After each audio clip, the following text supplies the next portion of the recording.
Bonjour, chers éminents hommes de Dieu, frères et sœurs et amoureux de Jésus-Christ.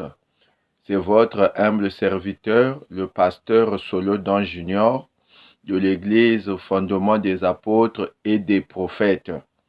Et je suis en train de conduire derrière moi une grande vision que le Seigneur m'a mis à cœur. C'est le mouvement déclencheur du réveil.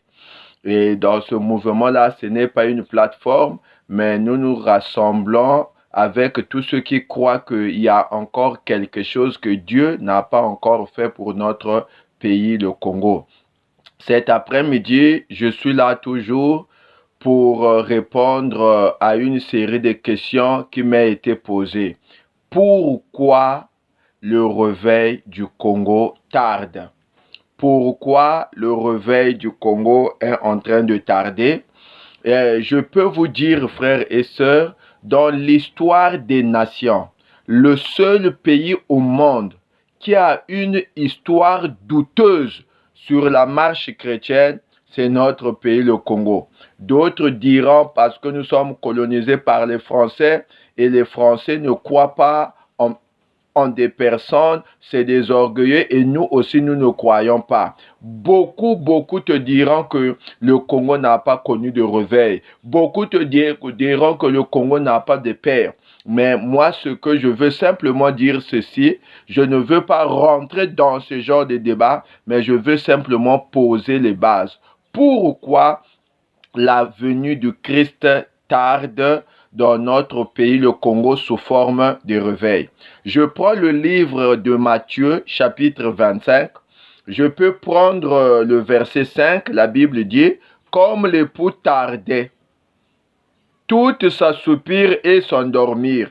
Au milieu de la nuit, on cria, voici l'époux, allez à son rencontre. » Ici, je veux épingler quelque chose.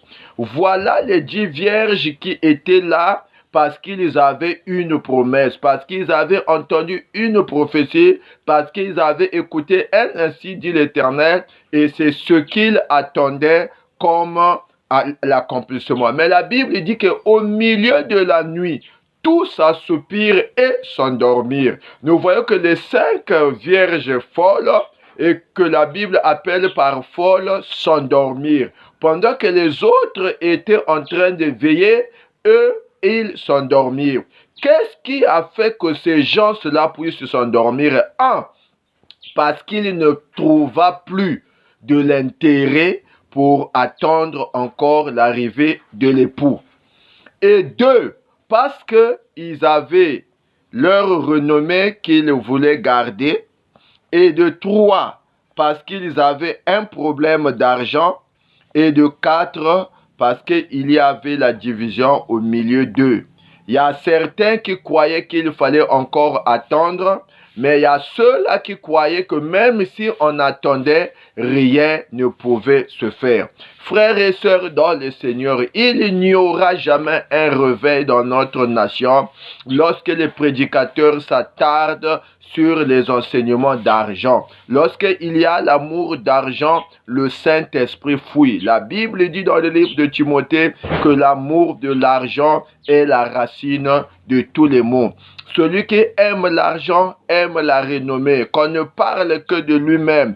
Et l'autosuffisance amène quoi? La division, la haine. Tu ne veux pas soutenir celui qui veut émerger. Regardez cette grande vision que nous sommes en train de mener sur le réveil, mais on ne voit pas des gens nous soutenir de près ou de loin. Parce qu'ils croient que si ça marche, ça sera la gloire du pasteur Solo, alors que c'est pour tout le monde.